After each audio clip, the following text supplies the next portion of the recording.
We are live now. Shweta, we will be careful. Thank you. Shweta is troubled. She doesn't know what's going to happen on your Facebook page now. I have the power to edit.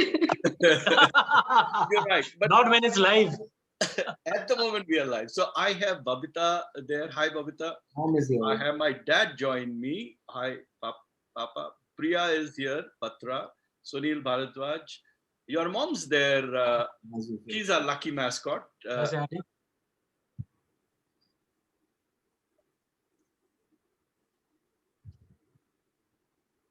A lot of Think Why Notters are here. Some of them have worked with Amish, so yeah, fond memories. Oh, so they're there. Some of them. Hi, guys. Remember old days. Where did you guys meet, by the way? How old was it? And We met when I used to work in DBS, Development Bank of Singapore. So at that time, so this would have been, when was 2005. DBS? Shit, I'm getting old. 2005, yeah. Yeah. Okay, yeah, 2005. At that time, sorry, Sangam. When the office was in Prabhadevi, if you remember. Correct. So at that time, I was a part of DBS, used to look after products and marketing for them. And so for that, I'd met Sangram on some work, and I think we hit it off straight from there. Yeah. I remember first we'd met, I think, at the DBS office, and then I came over to your office. Yeah. I like the fact that there was a guitar lying next to your. I remember that. I said, okay, this guy seems interesting.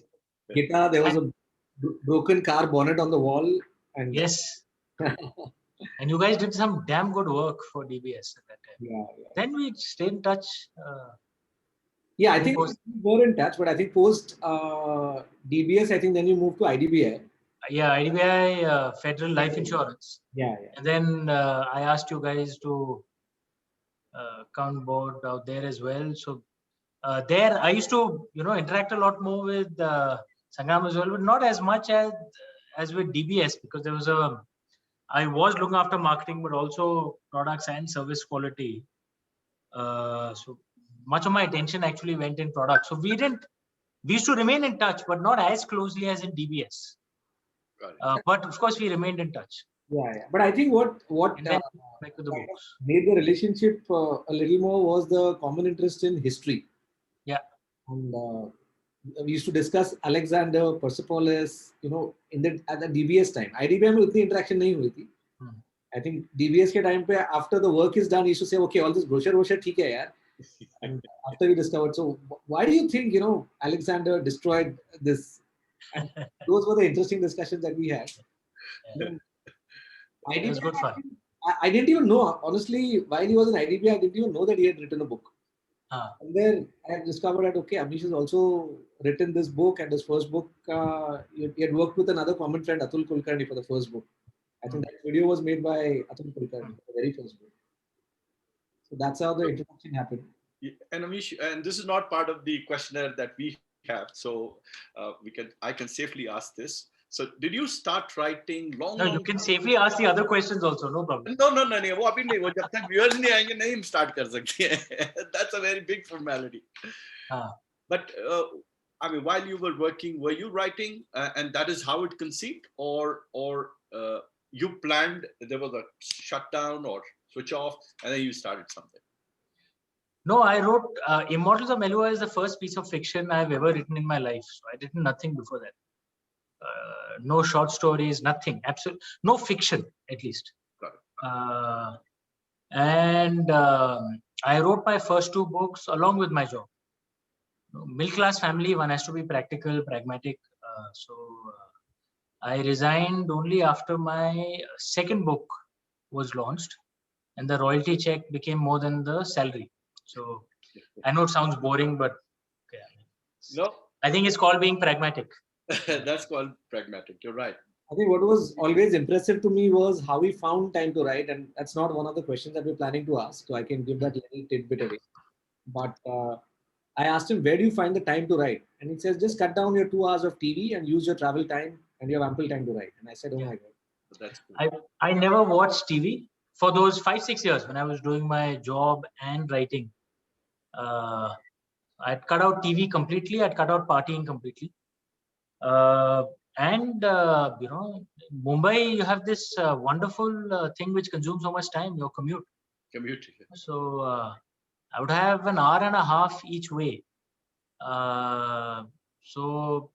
I bought a separate laptop and I would write on the back seat of my car. I had a driver, best. At that time, it used to cost, I think, some 10,000-12,000. I mean, that was a salary at that time. Now, of course, it's a lot higher. But I think the best 10,000-12,000 I ever invested, better than any SIP and anything else, because the driver was up front. I would be on the back seat writing, and you add 3 hours to your day. And most of all, you take away the stress. If you're driving, you're like hating the traffic, you're hating everything. And that commute time became the best time of the day for me. There's always time. There's always time. You need discipline, and you need to cut out the crap.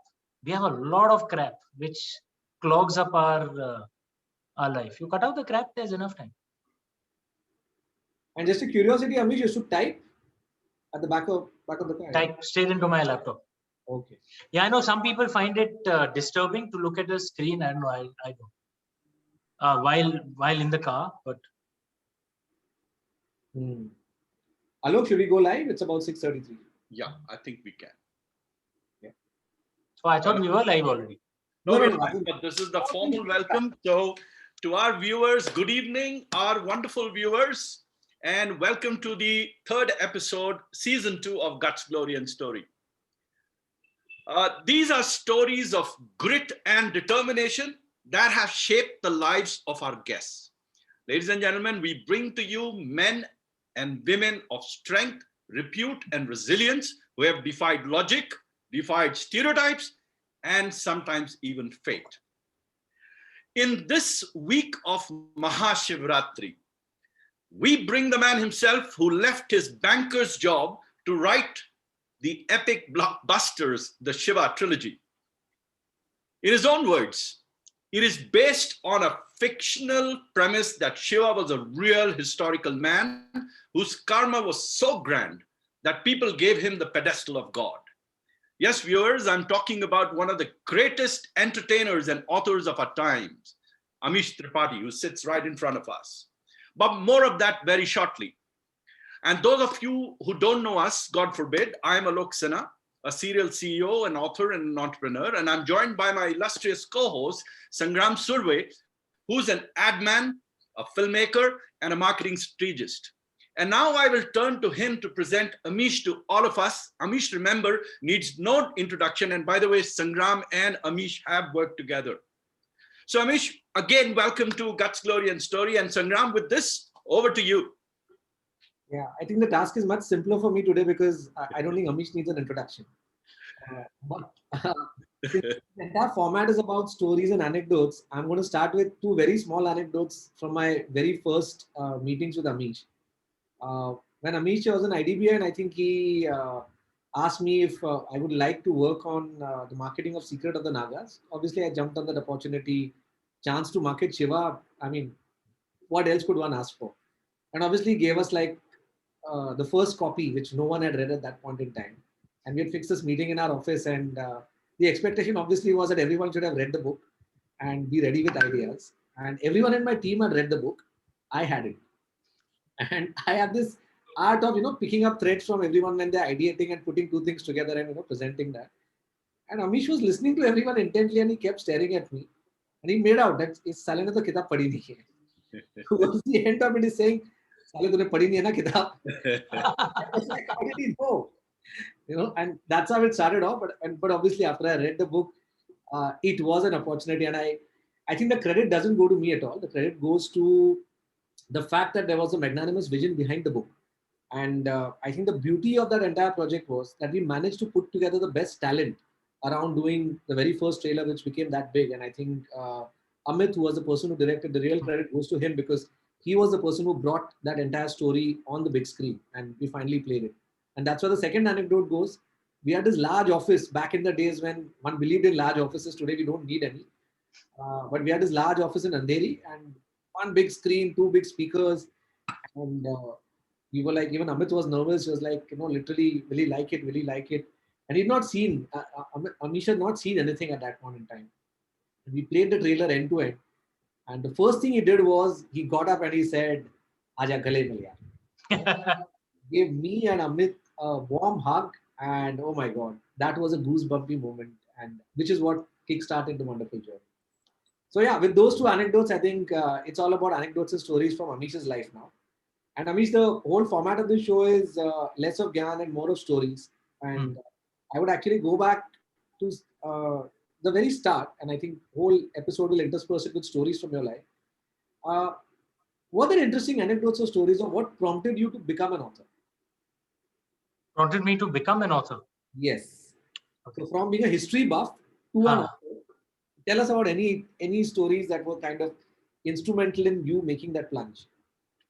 Look, I was always a voracious reader. You know that. I've been reading from a very young age, and our family, everyone reads a lot. One of the things I've always said: children don't do what their parents ask them to do. They do what they see their parents doing. So if you want to instill some good habits into your children, the best thing is for you to exhibit those good habits. So my parents read a lot. They read in Hindi normally. They were educated in Hindi. At home, we speak in Hindi.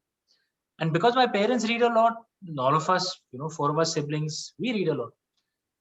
So I've always been a voracious reader. But I never thought I was going to actually be a writer. I never, kuch asar nahi dikhai the of being a creative person when I was young. My father writes poetry in Urdu, actually. And my elder brother also writes poetry in Urdu and in English. But I'd never written anything. No fiction, ever. No poetry. Some poetry in college, but I mean, they were terrible. Yeah. So, tragedy as fast types, my poetry. I never thought I was actually going to be a writer. And which is why at some levels I still have a sense of wonder ki sala ye zindagi mein ji kaise raha. Because the first series, Shiva Trilogy, began as a pure philosophy thesis, an explanation into a question, what is evil, and got triggered by a program that my family and I were watching. And then that philosophy occurred to me, some my own thoughts, some drawn from the Upanishads. So I come from a deeply religious family, so we know all these texts. So I told my family those philosophies. They said, okay, write it down. So it began as a pure philosophy thesis. And then slowly snatches of stories started occurring to me. The idea being that the philosophy can get conveyed through that story. I still can't understand how it comes to me. Even now, after 9 books, how these stories come to me, I still can't understand. It genuinely is just a blessing. So I don't know if I can give a logical, rational, kind of sexy answer. But it genuinely is just like a blessing. It just comes. And there's no way, I mean, for someone to believe I had planned this and I made some, story flow and all that. I mean, look, any fiction writer who tells you that, especially fantasy fiction, they're lying. It just comes as a blessing. So my stories are connected to each other over different series. Like the Ramchandra series is connected to Shiva Trilogy. It's a 1500-year prequel to the events of the Shiva Trilogy. So, I mean, there are clues I left in Immortals of Melua, which was published in 2010, which got tied up in Ravan, which is a part of another series, the Ramchandra series, which released in 2019. There is no way I could have planned all this. It just comes. So I think that's one more question that was asked in one of the audience questions as well. That from a search, from searching for an answer as to what is the genesis of evil, okay, to actually picking up Shiva as a subject. How did that happen? Look, when I gave this philosophy thesis, to my family. Sorry, it's lunchtime. I hope you don't mind if I keep eating fruit. Don't worry. So, my sister and brother said that it'll be cool if it was a story rather than a pure philosophy thesis, which can be a little boring.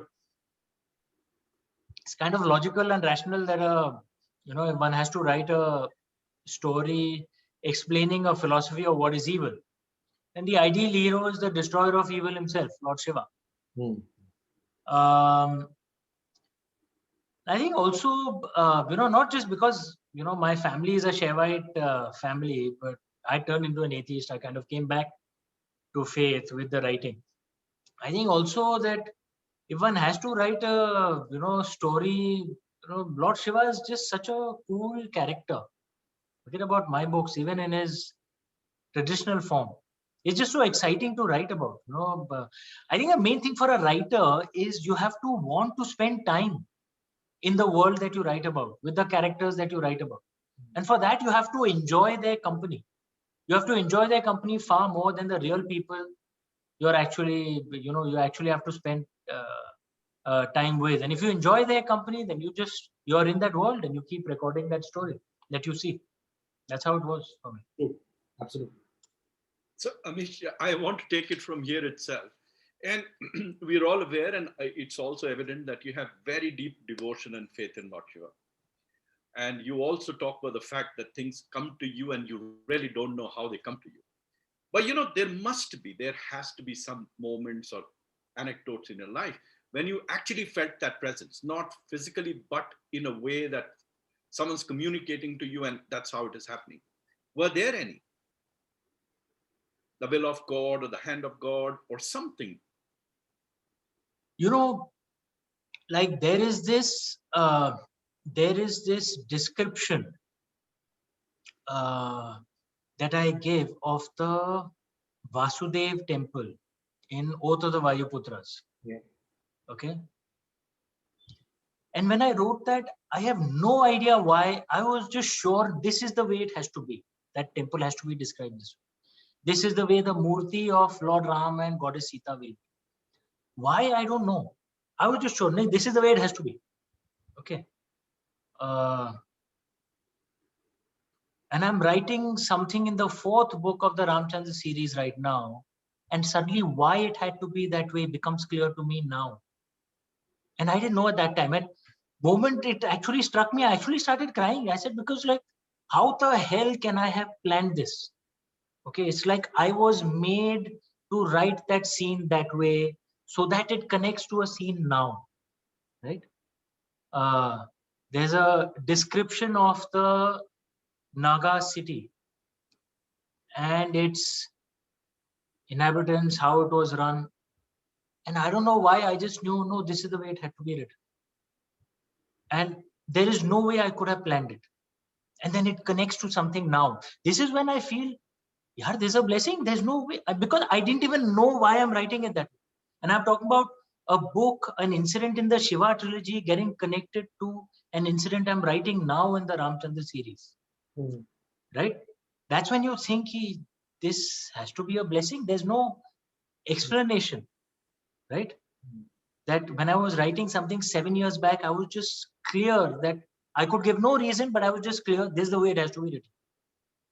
Okay. Absolutely. Which is why I actually believe it's a blessing.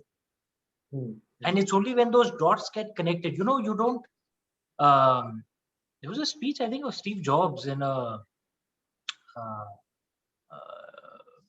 convocation, I think at some university, where it said that when you're actually going through life, you can't see the dots that are being placed. It's only when you've finished a part of your journey and you look back and you see all those dots and you realize that you had to do all that to come to this destination. And this destination, and it's wonderful if you can look back and see the blessings that you received. When I do that now and I see those blessings, that's when it occurs to me that, yeah, actually that was a blessing, which is connecting to a story now. Correct. I think I'm going to go back to some of the earlier dots in the journey. And I think a lot of there's a whole clamor, and I think there was a time when there was a whole clamor for everyone becoming authors. And about the time when I think we did the literature festival, there was one common joke that used to be passed around that there are more authors than there are readers right now. Right? But I guess Amish took to writing at a time when it wasn't fashionable to become an author. As a matter of fact, it wasn't fashionable to even take the risk. So it's. But the question would be, writing, ठीक है बेटा, काम क्या करते हो? Exactly. That's a typical dad question, by the way. So a lot of people, Amish, don't know the sweat and blood that went behind the first book, right? Everyone, I think, knows after Amish became big and all the headlines started coming in. I know those stories, but I would like you to pick maybe 1 or 2 stories from those early days where, this 99% perspiration and 1% inspiration. Inspiration की तो आपने बहुत बात कर ली. Perspiration की कुछ stories बताइए. सिर्फ गाड़ी की बात की अभी तक आपने. Yeah, there's this line I'd heard once that it took me 10 years to become an overnight success.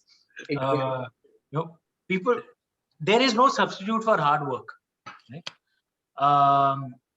My first book, Immortals of Meluha, and Sangram, this, it was rejected by every publisher it was sent to. And I've never hidden that. I've said it openly. I don't care. And it was rejected for various reasons. One, I didn't have the right background to be a writer, because the profile of writers in those days were you had to be from Lutyens, Delhi, speaking a certain kind of English. I'm certainly not from that. I'm not from that social class. None of us are. Second, I picked a subject which at that point of time, no one was interested in, apparently, so the publishing industry believed. Yeah. Because either one had to write books which, what I call are exotica, Indian exotica for Westerners. What is called literary fiction is clearly presenting Indian exotica for Western eyes. Okay. I'm an Indian. I wasn't about to write that.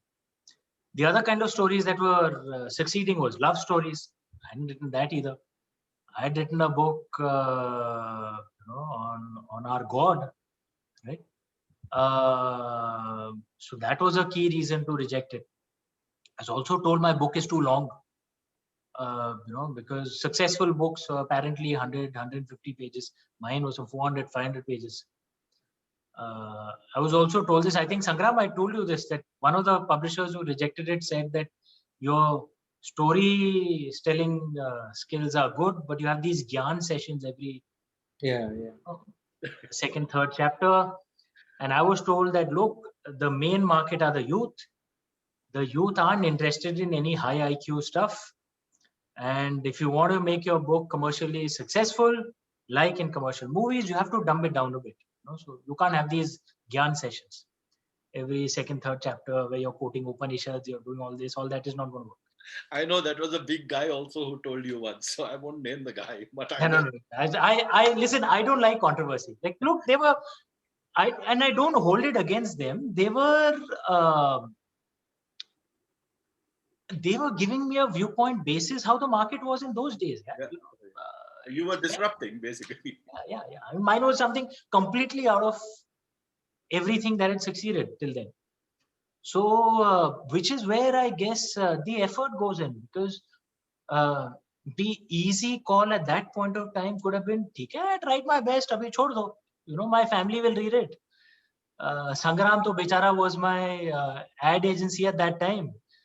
तो मैं उसको हाथ मरोड़ के पढ़वा तो लेता, किताब तो पढ़ना पड़ेगा कुछ, some people I would just force, and that's it. I could have given up at that time, and which is where I think I made good support from my family, from my ex-wife, my wife at that time, from my siblings, where there was no question of giving up. That look, we'll try our best. Success or failure, wo to baat ki baat hai. That's not in our hands, right? But if you don't even try, then failure is 100% guaranteed. If you try, then you might succeed, you might fail, but try to karo, right? And that was the call that we took. So actually, I self-published Immortals of Meluha, my first book. And we did all, marketing for that ourselves. Sangram wasn't a part of the marketing team at that time, but one of the blessings in disguise of not having a publisher attached to it is that we could try innovative ideas. See, publishing, in those days, to an extent, even now, and like many industries which are old, they tend to become hidebound. They're not willing to experiment or try new things. So even their marketing strategies were the same standard stuff. Wine and cheese party at a 5-star hotel, or reviews in pages which nobody reads. We all know, even in those days. I'm talking about 2010. So we did some innovative, different marketing stuff. And the book took off in the first week itself. I think the key learning was you have to at least give it a shot, and not give it a shot in terms of tick mark. Chalo, try kar liya. No, put your heart and soul into it. Being completely clear that you might go down in flames. And be detached from that. Success, failure is not in our hands. But putting in our efforts is in our hands. And I think that, with the support of my family, I think that was perhaps one of the best decisions I took. And I remember, Amish, you had even gone that. So Amish, apart from marketing, I think one more thing that Amish really did differently was in book marketing, a lot depends on distribution and how it actually gets pushed out. And I remember stories where I think him and Preeti, they've gone from store to store telling, salespeople in bookstores saying, this is a great book and you should be, I hope you read this book and I hope viewers get. And that going store to store actually boosted, the enthusiasm with which salespeople actually even present to read it. I'll tell you what, this is again,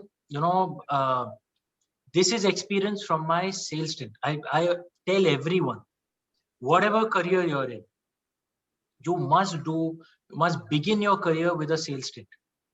Whatever industry you're in, unless you're actually selling, you have no idea what you're doing, right? You have to know what the customer's actually thinking.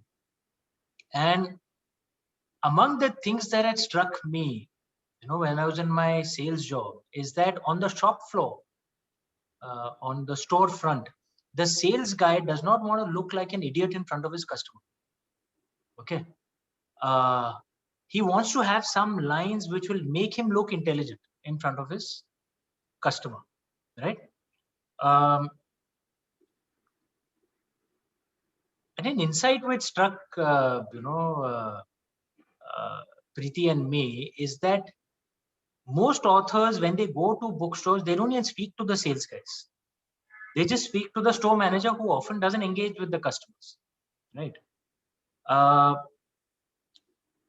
And there are still, now because of the COVID pandemic, it has come down. But earlier, customers would come to the store staff or the cashier and ask, "Abhi, acha naya kitab kaun sa hai?" Okay. And if they recommend a book, the next question is, what is it about? Okay. Now, to answer that question, your store staff should have read the book, which we all know they are so busy. They're not going to be able to read, the book. So what I had developed was a, 5-10 line sales pitch for the book. What is the book about? Simple lines, which I would tell the store staff. कि कोई पूछता है तुम्हें बस ये बोलना है. Okay. Enough to make the customer think this guy's actually read the book. Okay. That is one thing. Second thing, I'm telling you, one of the things we don't realize, the value of good manners. In today's day, we've forgotten that.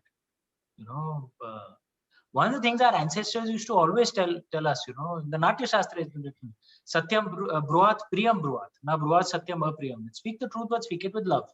The value of good manners, many of us have we've forgotten it. There are 0.5% cases where you have to be tough. At that time, you should be tough. But 99.5% of the time, speaking sweetly, speaking with manners, speaking nicely to everyone, gets them to think nicely of you and they'll help you. Right? Going and meeting the store staff when authors would not even speak to them, normally, and authors sadly, is this breed which thinks arrogance.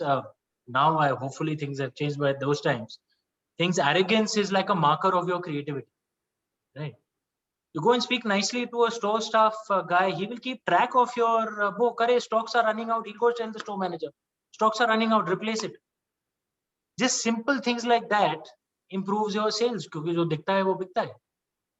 So speaking politely, giving him a sales pitch, knowing which stores to go to. See, now, of course, there's AC Nielsen, which does a survey of all stores across the country. In those days, bestseller lists weren't as scientifically made, so and India Today would pick those days, the India Today bestseller list would pick from the sales of, one store in 5 cities. That's it. So if those 5 stores sold you well, you would be on the India Today bestseller list. Now the list of stores was written at the bottom of the bestseller list whenever they published it. Now it's like obvious thinking. No one used to do it at that time. I had made a list of such stores. Okay. And when I used to travel, I used to go to those stores. So there was a store called A.H. Hussain, for example, in Hyderabad. Chint little store in Charminar area. Okay, which used to get picked up by Deccan Chronicle and then used to get picked up by India Today. Choto little store, matlab bigger than your room, smaller than your room, Sangram. I went and spent half an hour out there, chatted with the guy, made sure my books are displayed. From that time, for the next 1 year, my book was number 1 on that store. And because of that, it was, so it's just simple, commonsensical thinking. All would-be authors, please note down the name of this store. No, but see, the thing is, you have to think what others aren't thinking at this point of time, because now those days are gone. Yeah. Now there's a survey called AC Nielsen, which cumulates the sales of around 60% of all stores, including online stores. Correct. So now, I mean, you have to genuinely sell in those numbers to be Yes, sir. in that list. Absolutely. So Amish, going forward, I know you've got huge number of fans and some of them are really crazy fans. मेरे को कुछ story पता है, आपको phone करके बोला गया अगली किताब कब आ रही है, अब हम wait नहीं कर सकते हैं, threats. So there are many such interesting moments and anecdotes in your life, if you can tell us some of those crazy fan moments and stories, a couple. I know there are several. I want to see now which one Amish is going to pick. Oh yeah, I'll tell you a recent one. I was, I'd gone cycling to Hyde Park. It was a very beautiful day, which is rare in London. In London, because the weather out here is, yeah. So I'd taken a picture, and I posted it on Instagram. And as usual, the first comment, "Why are you wasting time cycling? Go back home and write." But I always joke, it's good to have readers who are asking, why aren't you writing, rather than having readers who are saying, why are you writing? No one wants to do that. I think another one was, this was an event in Pune. I don't know which book it was for. I think it was for Ram Saino Vishwaku, I don't remember. So it was at Crossword. Entire, the store was packed, even on the first floor, and question answer session begins. My wife and son were also there. My ex-wife now, but at that time my wife. And so this student, this college student, she gets up and she says, "Amish, I have a question. Can I ask for your mobile number?" So me, of course, being me, didn't know what to say. I was blushing, and my wife takes the mic and and tells her, "No, you can't, but you can have my mobile number if you want."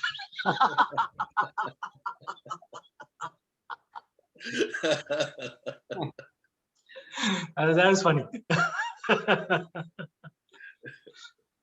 So there were several times when even Preeti used to get calls because when they couldn't reach Amish, Preeti used to get calls saying, उसको बोलो जल्दी किताब खत्म करे. How much should we be waiting for his next book? At some events, it'd be a line for photographs and and autographs, and just taking a bit of time. Some of them would come up to Preeti. Listen, I can't get an autograph with him. It's too long a line. Can I take a photograph with you and you sign the book? I've been witness to all of these. As a matter of fact, I think when we did, I think Vayuputras, when we did, we were actually anticipating, and I think the whole what we were imagining was a scene like the Harry Potter books, right? And you'd all heard that in the Harry Potter books there used to be this huge queue, huge queue saying 1 kilometer on this side, fans of Harry Potter, and that's a press moment. And you're always thinking when you're marketing, kya ye apni kitab ke liye ye moment aayega? And Amish said, okay, let's see, and I remember we were obviously inside and the gates of Crossword had to be shut and we were all inside and we didn't know what was happening outside, right? Because they kind of had shut the store at one point in time. And then somebody from outside, one of the team members was outside, was actually speaking to people. And he said, oh my God, you need to see the queue. We've beaten Harry Potter. It's like a kilometer and a half on either side and people are still thronging and wanting to come inside. Wow. He said, oh my God, this is a sensation in the making. What a moment. What a moment. Absolutely. Many, many crazy moments. But you guys, and Amish, you were the first one to think about releasing a video ad, a movie video ad for the book. Never in the history of fiction books has been done. How did that come? And I think that was also one of the methods by which the book reached a lot of people. That's true. So again, I can't be given credit for that. The credit for that goes to a friend of mine, Abhijit Podwal, who's a brilliant marketing guy. And this was for Immortals of Melua, my first book. So Abhijit had read the manuscript, and he told me that that he said on reading the book, one almost gets a visual feel, right? And he said that can we kind of communicate this to readers, that this is not just a book, it'll actually be an immersive experience, right? And that's where his idea was, that can we create a trailer for it. And remember, I was self-publishing the book at that point of time. All I had was my salary. बाप दादा की जायदाद कुछ नहीं है मेरे पास, so सिर्फ आशीर्वाद है. So we didn't have actually that much money, and the concept was Abhijit and a friend of mine, Atul Majekar, who's also a film director, and we didn't have money for anything more. So the concept was very simple, that we took a model and shot him against a green chroma screen.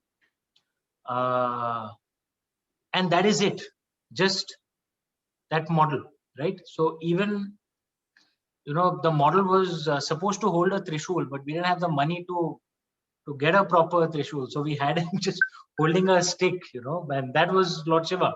And we just had him holding a stick. And everything else was added in post production. So that thing the stick became a Trishul, and we obviously couldn't put any video in the back, so we just we didn't have the money for it. So we just put a picture of Kailash Mansarovar, Kailash mountain, the abode of Lord Shiva, and the Mansarovar lake before. And both Abhijit and Atul had a valid insight that, look, because the visuals, we can only do so much, right? So what will carry this film across is rocking music, right? And then words which carry the message across. So the music was made by Tawfiq Qureshi ji at that time, and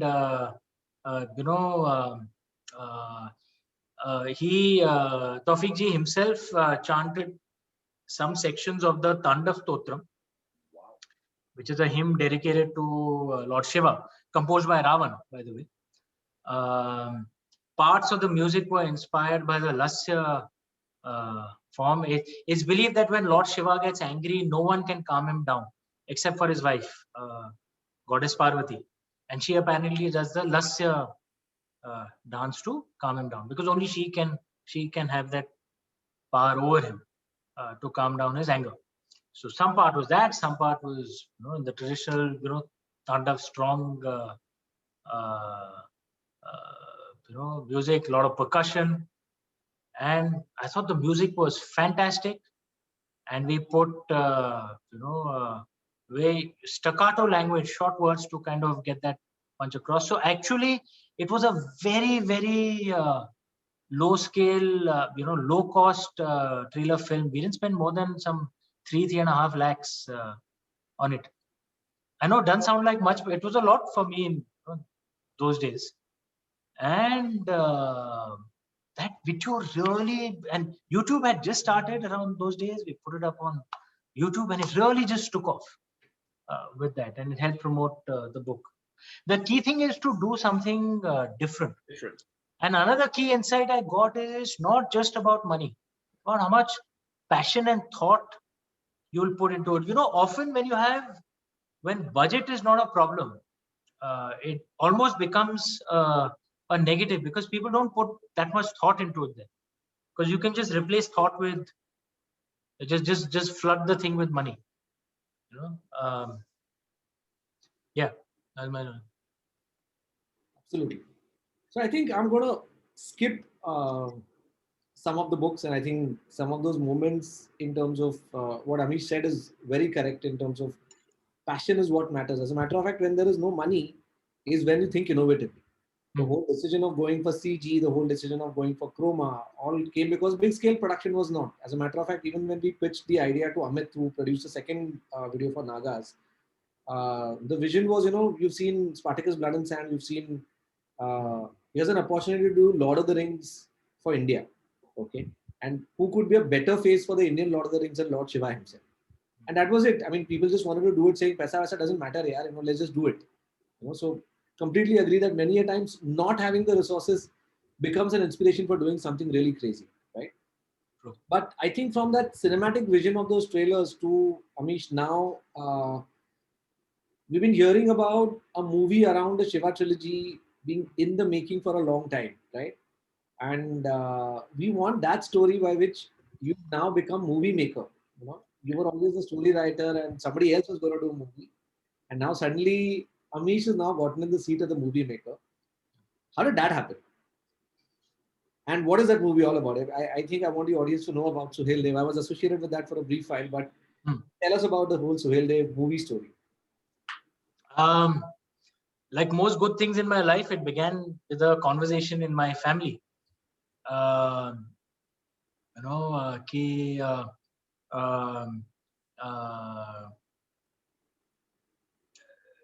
And essentially we were speaking because deals have been done for Shiva trilogy, deals have been done for Ramchandra series. For some or the other reason, it wouldn't convert into a movie or a series.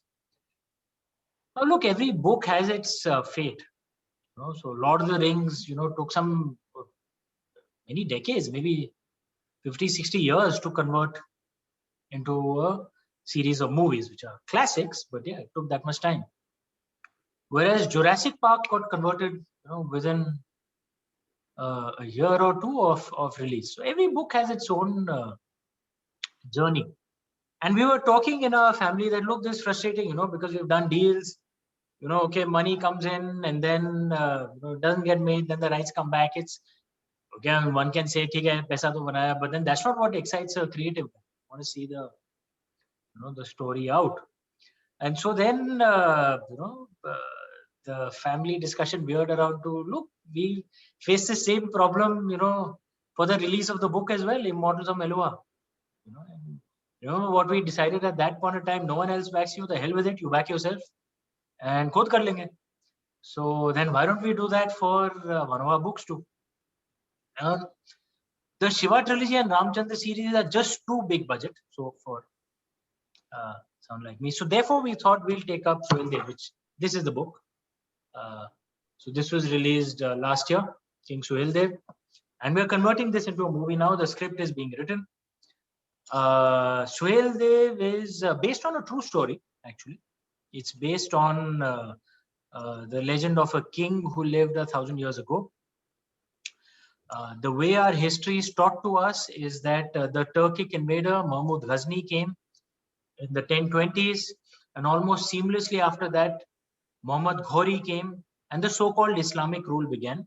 I'm putting it in inverted commas because if we don't call British colonial rule Christian rule, why do we call Turkic colonial rule Islamic rule?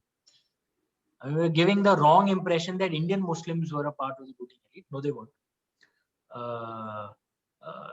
Bollywood movies have added to the confusion that we think that Alauddin Khilji looked like Ranveer Singh, or Razia Sultan looked like Hema Malini, or Akbar looked like Hrithik Roshan, and they all spoke Urdu, which is nonsense. They did not speak Urdu. Urdu is an Indian language which only developed around the 18th century.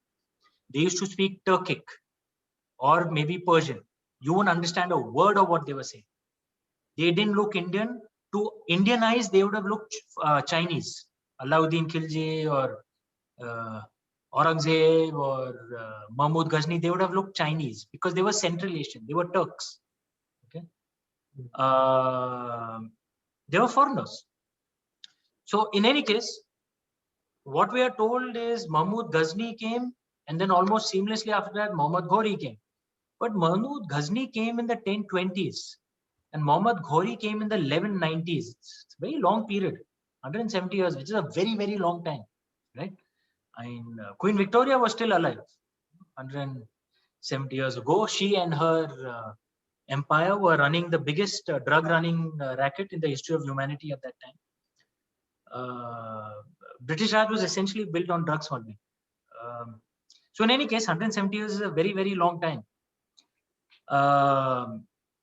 And how come no Turkic invader came back to India for 170 years?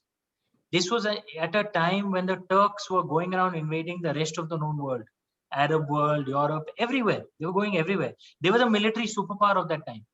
How come they didn't come back to India for 170 years? The answer is this man, King Suhail Dev, and a battle called the Battle of Bahraich, which was fought in 1034. King Suhail Dev was from a subaltern caste. He wasn't an upper caste Hindu. United Indians of all castes and religions, fought these foreign invaders, Mahmud Ghazni's Ghaznavid Turk army, and he was the kind of ruler who believed in what is said in the Mahabharata, Shate Shatyam Samacharit, that dusht ke saath dushtata hi karni chahiye. That if you're fighting a ruthless enemy, you have to be ruthless as well. So, like Lord Krishna's approach rather than Lord Ram's approach. So he killed every single one of those the Turkic soldiers. Didn't leave one person alive. Didn't defeat them and send them back. Now I'm being kind to you. No, he killed every single one of them, right? To send a message to their homeland. कि वापस आओगे तो ये होगा तुम्हारा. And the message was so well received that no Turkic army came back to India for 170 years. And it is sad that, I mean, he is one of our greatest heroes of the last 1,000 years. And sad that his story has been airbrushed out of our history books. If it was any other country, King Suhail Dev's, statues would have been in every city. Everyone would have known his story. I was fascinated by this story. And it is such an inspiring story. It's a story of unity, of Indians coming together, of defeating a foreigner, of being tough, which is what we need to be. At a time when, a certain authoritarian country to our north is trying to attack us. We need to be united and we need to be tough. Sangram, I know you're smiling, but I can't name that country. I'm a diplomat. So we all know which country that is. You're in London and you're a diplomat. We understand that completely. But we all know which country that is. Absolutely. They also exported a disease everywhere. Yes. While India is exporting vaccines. Oh my God, that much is still said as a diplomat.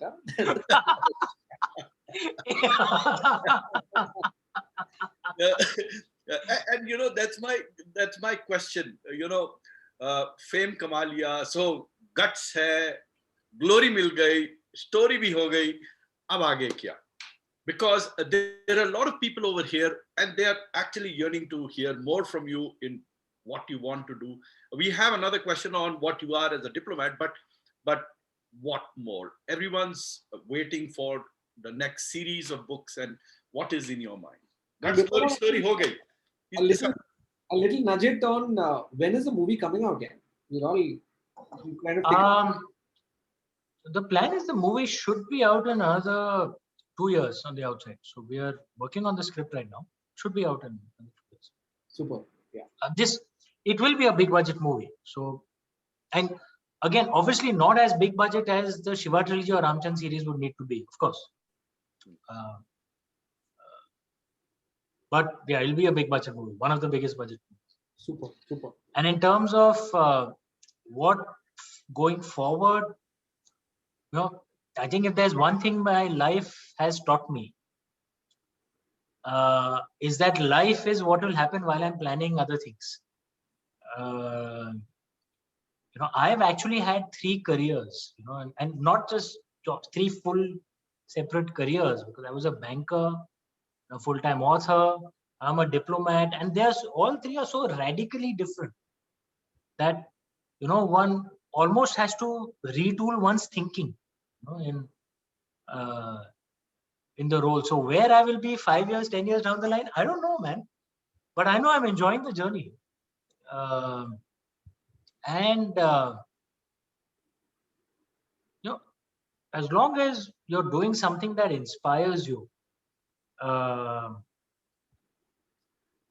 you're not, you know, when you're 80, 85 and evaluating your life, I know it's a cliche, but trust me, you will not regret the things that you tried and failed at.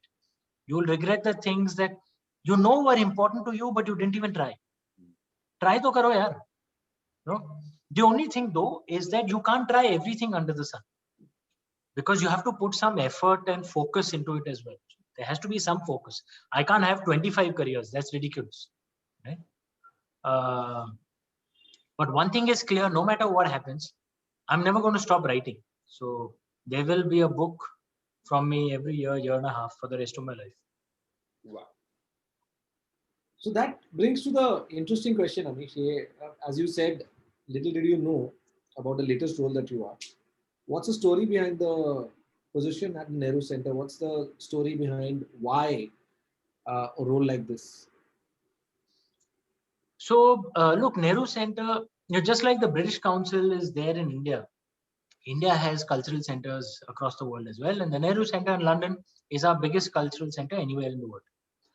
We have our own heritage building in Mayfair, lovely Georgian era building.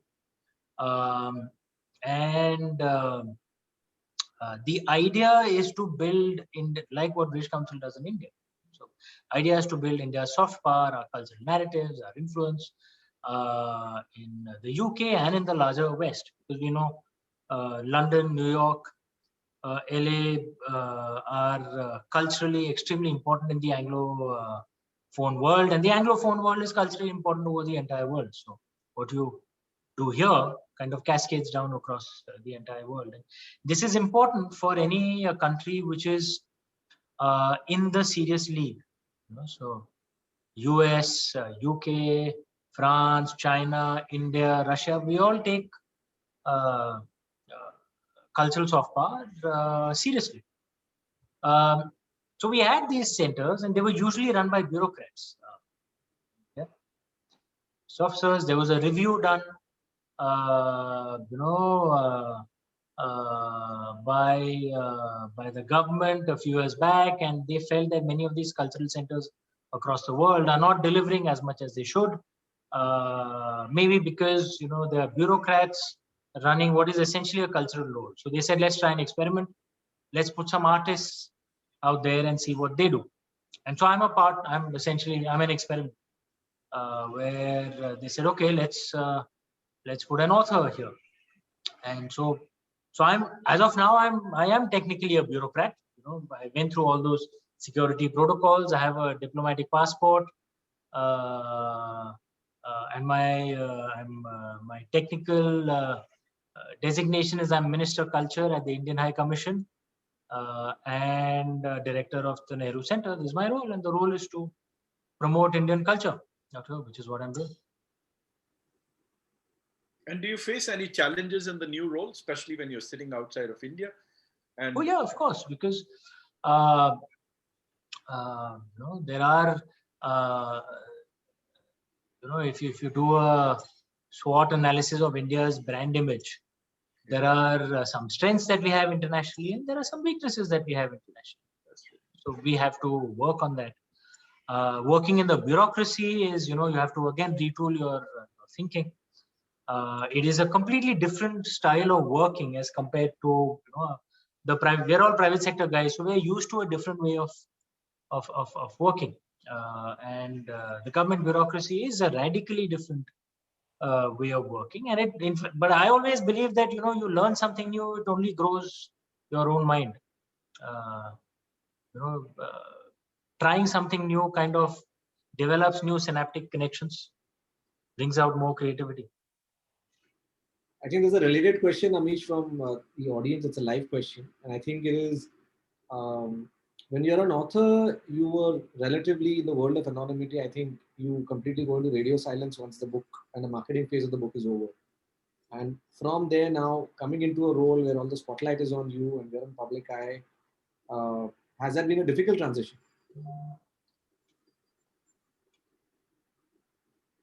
Yes, I mean, Sangram, you know that. I mean, outside of my book launch times, I would actually stay away from the media. I won't. I would say no to most of the TV panel discussions I would get invited to, or LitFest. Outside of my book launch times, I would normally stay away. This role means I have to keep engaging all the time. Which yes is, I mean, I'm by nature a shy person, so I'm not. I am, sadly for me, in the public space in the last 10 years, so I have to overcome that shyness and work. And I work on that. But I'm by nature a shy person. I don't like sharing private moments. I mean, you'll not find pictures of my son, for example, on my Instagram feed, Twitter feed. I mean, many of the, the social media agency which works with my publisher keeps telling me to share. I have to share personal stuff. I'm not comfortable with strangers seeing my son's pictures, for example. And not until he becomes a major. He's just 11 years old. So there are some things which that is the way I am. I can't change myself. So how do I keep that and still do my role? It's a challenge, of course, and one has to. But that's the beauty of challenges, right? That you find ways to make it work, and it makes life that much more interesting. So just one question I have from Avantika. There are a few questions that I know we're coming to the close now. And this is a very interesting one she asks you. Yeah, because I have something to get into in like 5 minutes. So if I can. Yeah, we will shut it down exactly at 7:30. She asked, what are the books Amish goes back to most often? And what have those spiked most of your imagination? So which are the ones you go back to very often, although you've written it? In terms of reading, I mean, that's a very easy question. Yeah, books from our traditions, our scriptures, the various versions of the Ramayana, Mahabharata, the Upanishads, the Vedas. I love reading them. But I read a lot. I read, non-fiction books largely. So I read modern books as well. But yeah, those are the books I'll probably go back to. Like there's something one discovered on the Valmiki Ramayana, which, I had heard the Valmiki Ramayana rather than reading it. That's the way it was in the old days, right? My grandfather was a Pandit, and they would read and I would, hear sections. And then there was a thing which one just read. It was in one of the versions. I'm not sure if it's in the critical edition of the Valmiki Ramayana. But when Lord Ram had been punished with the banishment, right? But he hadn't left as yet. At that time, Guru Vashisht, who was a Saptarishi and who was the Rajguru of the Ayodhya royal family tells Emperor Dashrath that if Ram is going into the forest, someone will have to sit on the throne, and we should put Sita on the throne. Okay, and this tells you something of what the culture of our ancestors was like. It's a different matter that, of course, Goddess Sita said, no, I'm going with my husband. But the fact that this suggestion was made and no one said, but she's a woman, it shows what our ancestors behaved like and how far we have fallen compared to how our ancestors were. And the same text you read again and hey, I didn't notice this, and it gives you an insight. In fact, one lady, Anushka, has written, "Sir, I absolutely admire the way you portray women in your books." And I think it just comes up back there. I think we have one last question, Amish. It comes from a panelist last time, Anuprata, and she's in Google right now. She also wants to write a book. Her question was, how do you get the courage to actually quit your job, especially something as big as having a job at Google, and actually plunge into becoming an author? I think you've answered it several times, but yeah, maybe. Oh, she's quit Google already, or not yet. Okay. She's the head of global hardware at Google. Okay, my suggestion to you, it is very tempting when you're writing a book to walk into your boss's cabin and give him a kick and say, "Bhaad mein jao. I'm not listening to your nonsense anymore. I'm going to write books and enjoy life." My suggestion to you is, whenever you get that temptation, count to 10 and take a deep breath. Okay. I resigned only after my second book, as I said earlier. So only when my royalty check was more than my salary. And there's nothing wrong. There's no dishonor in being pragmatic, right? If one has made enough already through stock options or whatever, then resign. Right? You shouldn't suppress your heart. But if you don't have enough to pay the bills, and then you just resign from your job, your dream can turn into a nightmare, right? Because then you'll be thinking, how do I pay the bills at the end of the month? And then the book will become a source of pressure on you, right? And money will force you to make compromises on your writing, which you don't want to make. So my suggestion is wait and be sure before you start writing, release the book, see where it goes. That means you will have to work very hard for a few years. That's okay. That's it, I guess. Amish, okay. I promise we're going to relieve you at 7:29, bang on time. Thank you so much. Pleasure connecting with you long distance. I think we've met more in person than this, but yeah, hopefully when the pandemic ends, I will make it take you up on your invitation. Done. Thank you, Amish. And by the way, we have a person with whom you shared the desk at the Harvard Kennedy School, PC Mustafa, ID Foods. Hey, hi Mustafa, how are you doing, buddy? He will agle hafte aayega. Oh, okay, well, the guy's brilliant, man. You should see the speech that he made in Harvard. I became a fan of his. Yeah. So he's coming. And his machine to make the vada, rocking. Yeah. And by the way, he comes from a family where his father was a coolie. From there to running 1,000 crore. Yeah, to running 1,000 crore. And I am so sorry, but I have to jump into this other thing now. May I leave if that's okay? Yeah. Absolutely. Thank you very much, Amish. Enthralling session. Bye. Take care. Thanks. Bye. And viewers, again, thank you very much for giving us the hour on the Friday evening. And I'm sure this session must have been like, I've not used this word, like coming home with Amish. It did feel like coming home with Amish. So that's it from our side. Sangram, over to you. No, that's it. It's a final goodbye. And I think Alok has already told you what we have next week. We have a session with Mustafa, who's the founder and owner of ID Atta. I'm sure you guys, a lot of you must have had idlis from that brand. And a very, very inspiring story at that. A story of sheer grit, determination, rising up from almost having nothing to building such a large empire, right? See you again next Friday at 7 p.m. for the 4th episode of Guts, Glory and Story with Alok and Sangram. Thank you so much, and a final goodbye. Have a great weekend. Thank you very much. Have a great weekend. Thanks, Sangram. Bye. Bye.